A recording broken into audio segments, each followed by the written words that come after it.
everybody, how are we doing? Welcome back to my channel, Boomy Reactions. My name is Boomy. Welcome back, my lovelies. Thank you for watching. Now today I would like to share a rather interesting video with you. So this video comes as a request from the wonderful Oscar through my Patreon. Thank you so much, my friend. So Oscar says, "Hi Boomy, this is my first time requesting a reaction." It is your first time actually. You've been with us a while. You have already reacted to many different accents from the US. However, I don't think you're familiar with Chicano English. Do you know, Oscar? I've heard a few. So do you remember the Eric Singer videos that I've reacted to? I don't know, maybe if you didn't catch those. If you haven't seen any of Eric Singer's videos, go and catch them on YouTube because he is an accent specialist and he's fabulous. So he can just go in and out of multiple American accents just so easily. Sometimes you don't even notice, and I think it's mind blowing. It's so much fun. He's amazing, honestly. And on a few of his videos, when he was doing a bit of a tour of the American states and the different accents and regions, he did have on hand, so he had two specialists, I believe. So three specialists, sorry. So one of the specialists was discussed the Native American variation on some of the accents and how it differs. There was another lady of Mexican, Hispanic descent, and she was talking about the Chicano variation on some of these accents, and a African American lady that was discussing, no, it's not a lady, I think it was a man, and he was discussing the variations there, and it's very, very interesting. I don't know if they did it for every single region or every different accent, but for quite a few of them. So it was mentioned, and as someone from the UK, I'm aware of it, but I think I would associate maybe the kind of Chicano variation with certain states or certain accents in particular. So I'm thinking, I know there's definitely a Hispanic influence on accents around California, and maybe I'm thinking kind of like around New York as well. So I can hear a distinct difference. I couldn't tell you why it's different though. To me, to the untrained ear, to the ignorant ear, it sounds like there's a slight Spanish twang going on there in a similar way that we have that lovely French melodic twang to the Louisianan accent. So you can definitely hear it in some accents, but it's very, very interesting. So Oscar always says, so you tell me, rather, Chicano means American but of Mexican descent. Yes, okay. So I think the term Chicano is a shortened word for Mexicano, which used to be used as somewhat of an insult earlier on in the century. But, you know, the kind of power's been taken back, the word has been taken back, and now it is more of a symbol of pride. Do you know? And I think that's marvelous. So I mean, do you guys use that word? Is that a word that you're comfortable using to describe yourselves? I always remember, a bit off topic, there was this episode of Saved by the Bell that I watched when I was much, much younger. And I'm telling you this because this is the first time that I've heard the word Chicano.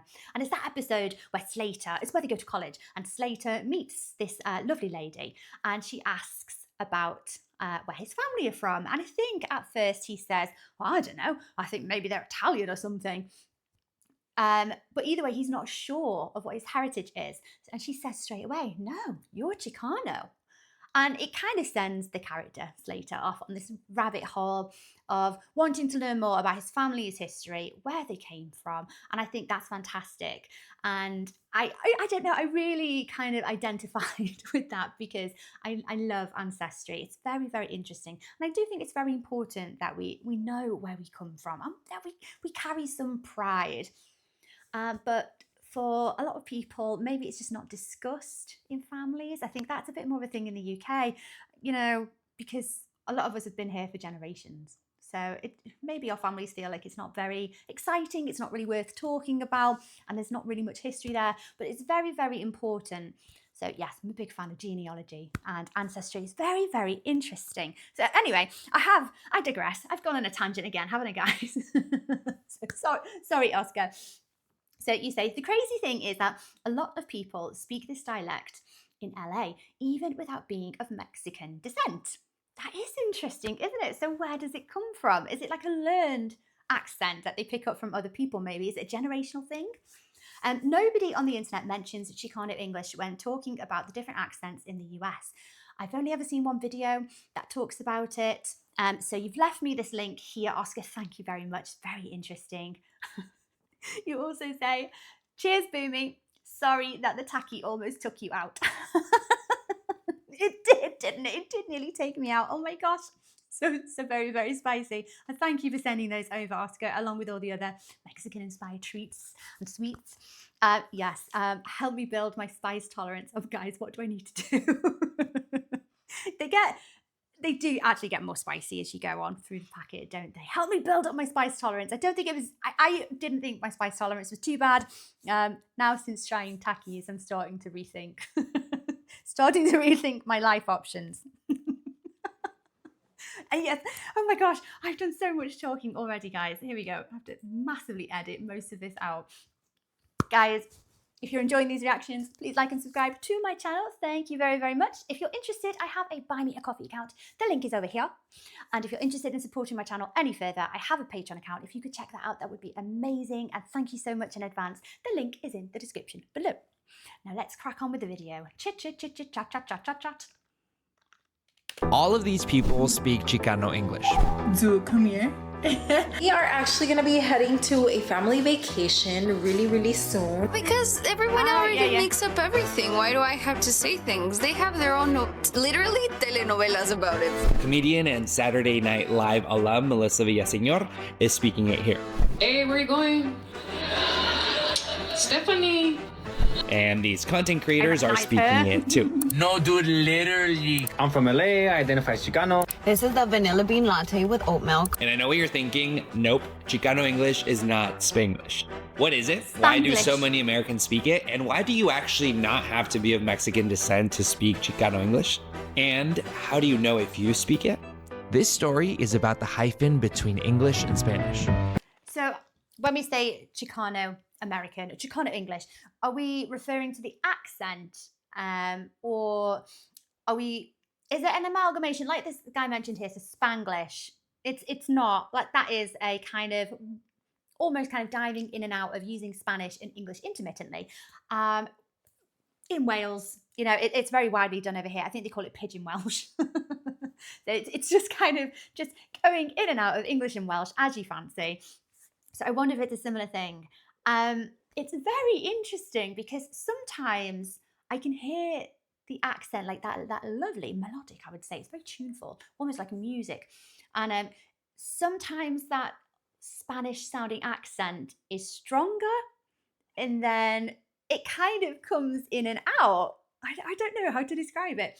And then maybe it's a regional thing. Sometimes you hear an accent and it's much stronger.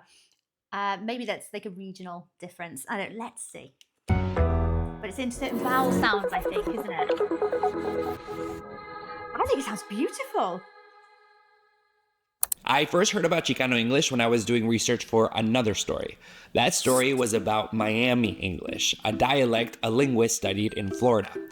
Now I'm going to say, now that accent is going to be more influenced by, I reckon, Cuban maybe, or regions from around Florida, whereas maybe Mexico is more, you know, it's closer to Californian, so maybe we've got different dialects already going and influencing the accent in either direction. It sounds something like this. Thanks God. Oh, let's make a party. Make the line. The dialect is characterized by having direct translations from Spanish for English phrases. So for example, instead of saying get out of the car, a Miami English speaker would say get down from the car, because it's a word-for-word translation of bájate del carro. Anyway, I was reading this article about Miami English when I saw this term casually dropped. Chicano English. Now, as someone who is Chicano or Mexican American, I immediately thought, wait, do I speak Chicano English? And I didn't know the answer to that question because up until that point, I never heard of Chicano English. I didn't know what it was. So I decided to email Carmen Fott, a professor of linguistics at Pitzer College, who wrote a book about Chicano English in 2003. Chicano English, at least the way I and most linguistic experts define it, is a variety of English that is associated with people generally of Mexican American ethnicity and generally in the Southwest, although it can be found in other places. Okay, and Southwest. Chicano English is just a variety that's spoken by a lot, but not all Mexican Americans. So, oh, I've got a quick question for you already. So, I've heard of a variation of the like the New York accent. Is it Queens? The Queens area. And it sounds like there's a Spanish twang going on. Is it like, Harlem? Have I got the wrong place? Spanish Harlem. Yes, okay. So, are we talking, like, how does that state get the influence? If we're talking about the Southwest being influenced, so like California kind of area, being influenced by the Mexican accent, how has it reached? Is it the Mexican accent that's reached all the way over in like New York State? No? Am I making any sense? And maybe I'm wrong. Okay, let's carry on. Chicano English has 3 distinguishing features. Okay. I want to take a moment to tell you something. My name is Fernando Hurtado, and I'm a journalist with more than 8 years of experience, most recently with NBC and Telemundo. I recently went independent and launched In the Hyphen, this channel you're watching here, to tell deeply researched, visually rich stories about US Latinos. And I would absolutely love it if you could support me. And all you have to do is subscribe so you don't miss the next video. And the best part is that it's free for you. Thank you. Back to the video. The first distinguishing feature of Chicano English is pronunciation. Words like pasta or saw are pronounced with a more Spanish-sounding A sound. So pasta becomes pasta and saw becomes sa. To hear that feature, I contacted Alegría Jimenez, a Los Angeles-based content creator I came across on TikTok. She speaks Chicano English, though she didn't know it had a name until I emailed her. She said when she started college away from home, people at her student job started saying she had an accent. As she tells us about that in the next soundbite, pay close attention to how she pronounces her vowels. Nobody's ever told me anything until I went to college. So then I was like, oh, I forgot. Like that was the one time when like I did like get told that, but it's like, well, yeah, because like I wasn't in my hometown anymore. You know what I mean? I feel like they didn't start telling me that until maybe like a little bit deeper into what I was there. And I'm like, I feel like it's true. Like I feel like I probably showed up to the interview trying to be very like. Do you know, there are certain words, I'm trying to remember them and pinpoint them. So when she says to, it's to. And it's I think it sounds lovely. I can't for the life of me imagine why it's a negative thing to have an accent. I think it's very distinguished. It's quite sexy sometimes, isn't it, guys? But it's a lovely thing, and it's a lovely melodic sound to your voice. Why on earth would it be a negative thing at all? You know, we've got so many accents all around the UK, and I know you guys have so many accents in the US. There's other vowel sounds here that sound different as well. Oh, I forgot them. Let's try and pick them up. Speaking very crispy, but then it's like once you just like get comfy, you're just like being yourself, and you don't feel like you have to act like so corporate all the time, you know, when it's just like you and like your coworkers kicking it, you know? So the vowels in Chicano English in a sound like below, for example. In some varieties of English, you'd hear below. In a British variety, you might hear below. And in Chicano English, you might hear below. Below. Oh, you know, with a shorter O at the end and a longer E in the middle. Below. Italian has those vowels too. Then, I said two. Below. This is where it hit me. I love it. I too speak Chicano English, or at least I did at one point. Well, it's funny you mentioned too, because I remember in high school, people started noticing that I spoke differently. And I would say, I asked my friend, I'd be like, oh, did we have any homework today? Today. And she's like, why do you say it so weird? And I was like, what do you mean? And I could not, I was like, today. Now I know now the other variety is today. Oh my gosh, I preferred the way you said it the first time. That it sounds like a song. It's beautiful. I don't know what it is. It sounds like so much more tuneful and melodic. That makes me feel so sad that people would feel like they have to kind of train out their accent to blend in because people have identified that they have like more unusual way of talking. That's very, very sad. It's a today. So Today. yeah. So I guess I might still speak Chicano English. But it's not just pronunciation that it's distinguished by. It's also characterized by word use. And there's a specific word that's probably the hallmark of Chicano English. And how you use this one word could probably tell you whether or not you speak Chicano English. That word is barely. Barely? But in Chicano English, you can say, I barely broke my leg, meaning I just recently broke my leg. Okay. You see, in standard US English, the word barely means almost not. For example, if you say, I barely made it to the store, that means I almost did not make it to the store. Yes. In Chicano English, however, barely means just now. So I barely made it to the store takes on the meaning of I just now made it to the store. In other words, barely takes on the meaning of the Spanish word apenas. The third characteristic of Chicano English is its rhythm. A lot of what you hear too is a kind of Spanish flavor to the sounds. So you'll like the below. I don't know. I guess I do sometimes like I'll hear it, but like I feel like it's almost like not even like an accent, because I talked to my mom about this. I was like, Mom, like, do you feel like I talk weird? Like, do you feel like I talk a certain way? And she's like, no, like, you don't have like an accent. It's more like an intonation. She started to tell me it's like an intonation. Like, it's like, well, like you go, I don't know where you go in like certain things. I feel like it's like, dude, like. Or, you know, instead of a really kind of sloppy tongue in the teeth, like thing, it's that thing. Is that not hard enough? It doesn't sound that pronounced. It's ever so slightly. I would describe how this lady talks here. It's almost like there is a rhythm to it, and it's very kind of contagious. It kind of makes you want to kind of dance a little bit. I think it's gorgeous. Can you believe she did that? Like, I feel like it's that, you know? Which I feel like is very, like, a dramatized, right? Like, I feel like it would be that, no? You'll hear often a rhythm that sounds more like dun, dun, dun, dun, dun. Whereas, which is kind of like how Spanish is, versus English, which was dun, dun, dun, dun, dun, dun, like that. Yeah, like it almost has like a little bit of a vibe to it, no? And that's kind of what I kind of started to think about it too, because I was like, yeah, like we do, but I just feel like it's kind of like a sauce to it. Like it's not even like, oh, I don't know how to pronounce like a certain word, right? But it's just like an energy a little bit, you know? And you may be thinking, isn't that just Spanglish? I also thought that, but it's not. Energy, so Spanglish is its own thing. Spanglish is one variety of what we call code switching. Code switching is mixing two languages.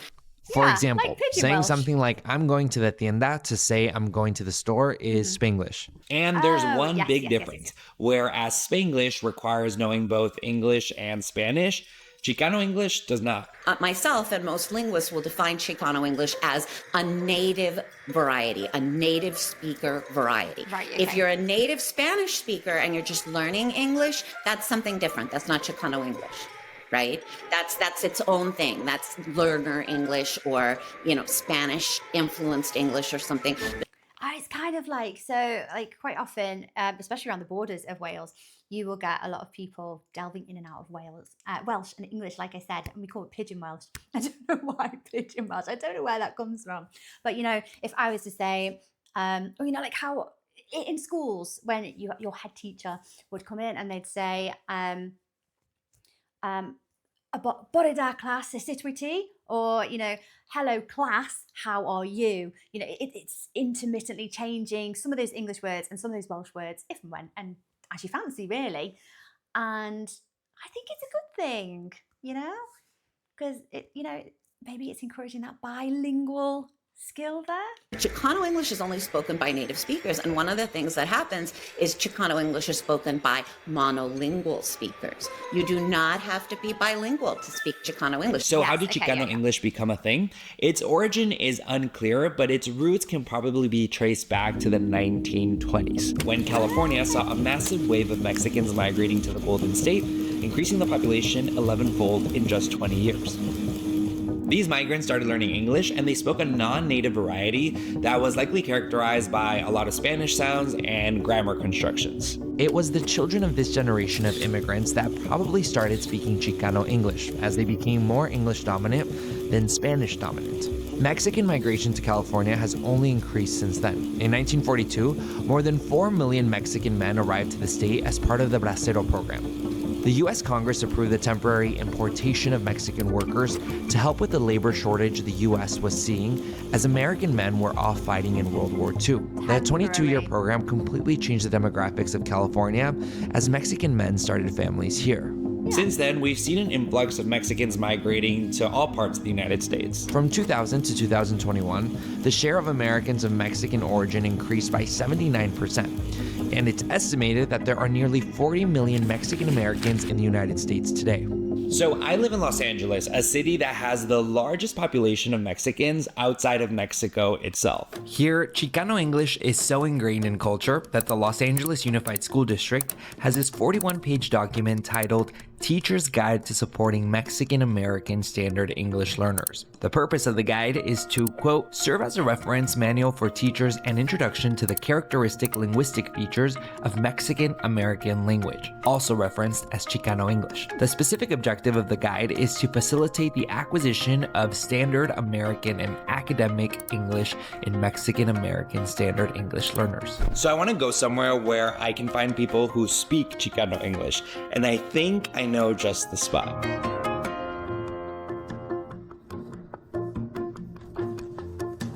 Boyle Heights is one of Los Angeles' most Hispanic neighborhoods. 93% of residents are Hispanic. I went to one of its busiest streets to see if I could find people who speak Chicano English. To do that, I went around giving people a Chicano English test. You're gonna open that piece of paper, you're gonna read the sentence that's on that piece of paper out loud, okay? And then I will tell you if you speak Chicano English. Okay. I have nothing to do today or tomorrow. I have nothing to do today or tomorrow. I have nothing to do today or tomorrow. You speak it. So Chicano English is not quite Spanglish. It's not mixing English and Spanish. It's what some people call like a very LA Latino accent. I suppose the difference is they said, a few of them said like today instead of today, or today, you know. It's the intonation. I think that's what it is. It's the shortening of certain vowel sounds and the elongation of other vowel sounds that makes it slightly different. Think I'm getting it now. So instead of saying nothing, you say nothing. Nothing. Was Spanish your first language? It was both. It was more Spanish, I guess, because of my mom, and English I learned in school. While I did these interviews, Adriana said something to her son off camera that caught my attention. I don't think you have it. Your English is really good. For Adriana, there was this notion that her English was bad. What? And I can see why she would think that. Her English sounds very different from the English we're used to hearing on TV. This story. Her English was perfectly fluent. The only thing that, you know, maybe the ear can pick up is there's a slight accent, and it's not overly noticeable. It doesn't interfere with how you understand English whatsoever. It's a crazy thing. To think that she thought her English wasn't very good. It's crazy because she's perfectly fluent. There, you can tell. The story you're telling, it just sounds like very familiar. For making it to the Academy Awards. 20% off right now at Amazon. I think there might be a little mistake. And here's the thing. Notice how I referred to that speech as the standard variety and not the correct variety. That's intentional. Linguists will tell you there is no such thing as a correct language. I do think it's important for people to remember that everybody speaks a dialect. You know, we think we don't. And we think Chicano English is this funny, weird one. But really, it's not weird. It's just different. It's associated with that ethnicity. And the reason that the way I'm speaking right now and the way you're speaking gets to be the standard is not because it's structurally better or there's anything about it that's better. It's because the people in power speak this way, the people who make the decisions. Imagine if the people in power spoke like this. I got a new eyeliner. The lakefront, the northwest side. Instead of like this. He and I work so well together. Like in a state of shock. He wants to do away with the birthright citizenship. If all the people in power were Latinx folks who spoke Chicano English, then that would be the standard. And the way we talk would be seen as funny. And then Professor Fott said something that caught my eye, or ears rather. The interesting part is that really recent research suggests that other dialects in California, spoken by white people or spoken by other people, are starting to be a little influenced by Chicano English in little small ways. That's very new research. Here's something that could be evidence of that. You know, one that might be is going. Going might be that going. I think you hear that feature a little bit more in California, even among people who don't speak Chicano English, people from other ethnic groups, white folks, black folks. That's right. Americans who have no connection to Mexico could be speaking English differently because of the Chicano English and Spanish they hear around them. I wanted to see if I could find some of these non-Mexican Chicano English speakers. So I went to a street festival in LA. My thinking was that I'd find non-Mexicans who grew up around Mexican culture and perhaps spoke Chicano English.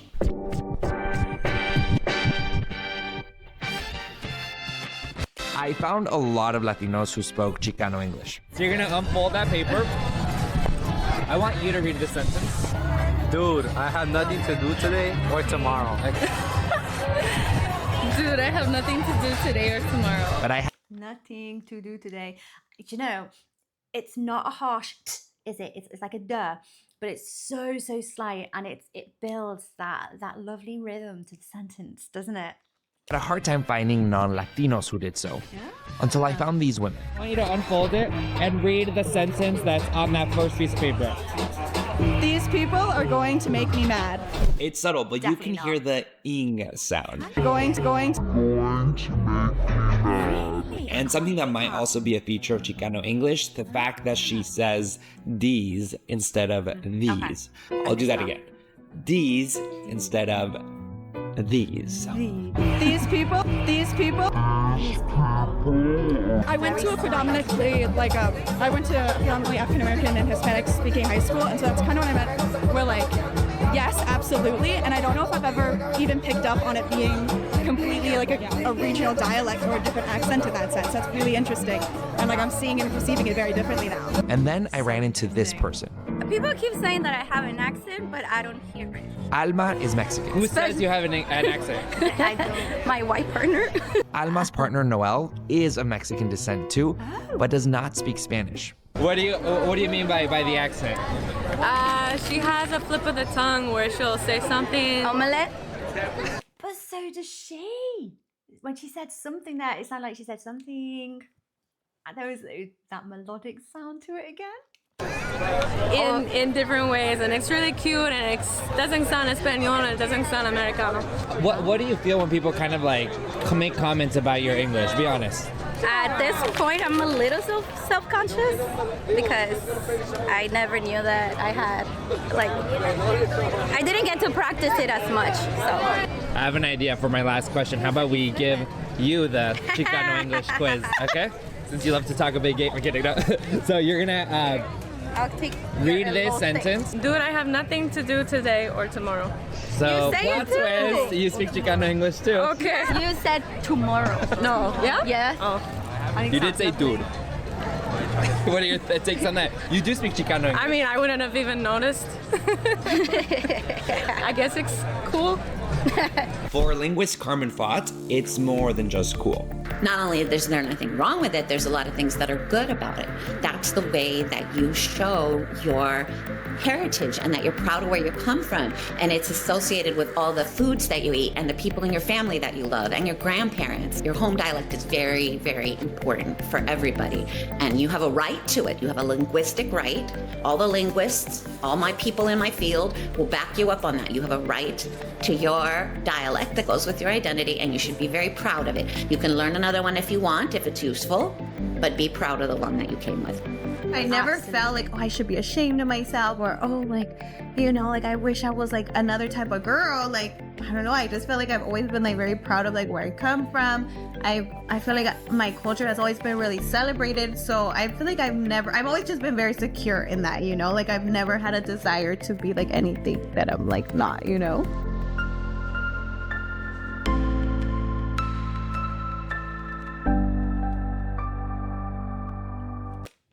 Oh, see, I think so.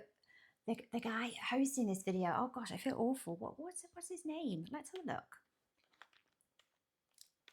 Memory like a goldfish. Fernando.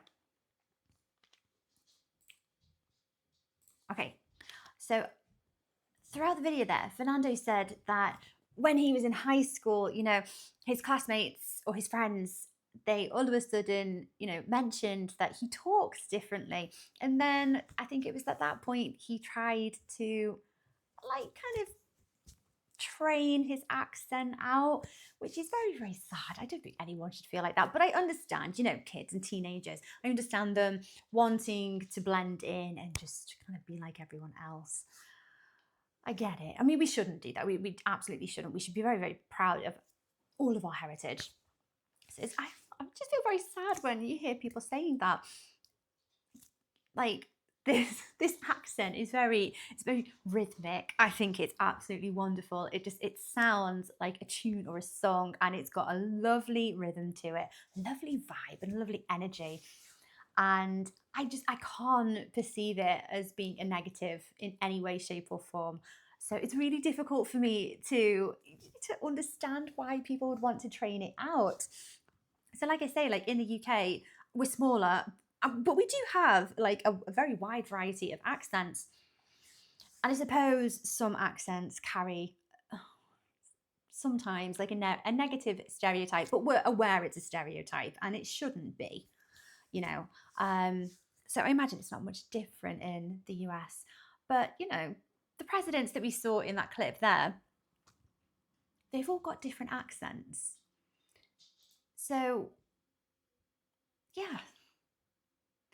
I mean, is the Chicano accent, is it looked down upon in places of America? I really hope not. That does make me very, very sad because, like I say, I think it's a beautiful accent. It's a lovely rhythm to it. It's beautiful to listen to. But I do say the same about the Louisianan accent, that gorgeous Cajun French kind of tune running through it. And I think it's absolutely wonderful. Canadian accents, I think, are very similar as well. You can hear the French there, and I think it's beautiful. It's something different because, you know, we're not all the same. We've all got these variations and differences about us, and we'd be very, very boring people if we were all the same. So that was very, very interesting, Oscar. Thank you so much for requesting that video, my friend. I hope you enjoyed watching that along with me. Are there other variations? So imagine in states like Arizona, New Mexico, anywhere that kind of is around Mexico. Do they also have these Chicano variations in their accents? So yes, I'm thinking New York, Spanish Harlem. Where does that influence come from then? Or is that more Puerto Rico, you know, but the Spanish-speaking areas not too far or closer to them geographically, Cuban maybe. What's the Spanish, a Hispanic kind of sound, the influence going on there? Because that is on the other side of the continent. Or is it still a Mexican influence? I'm not sure. Let me know. It's very interesting. But I have so many questions, as I do with many things, being an outsider from the US. So let me know in the comments, guys. If you could, that would be smashing. It'd be marvelous. Guys, I hope you enjoyed watching that video along with me. Take care of yourselves, and I will see you next time. Bye-bye.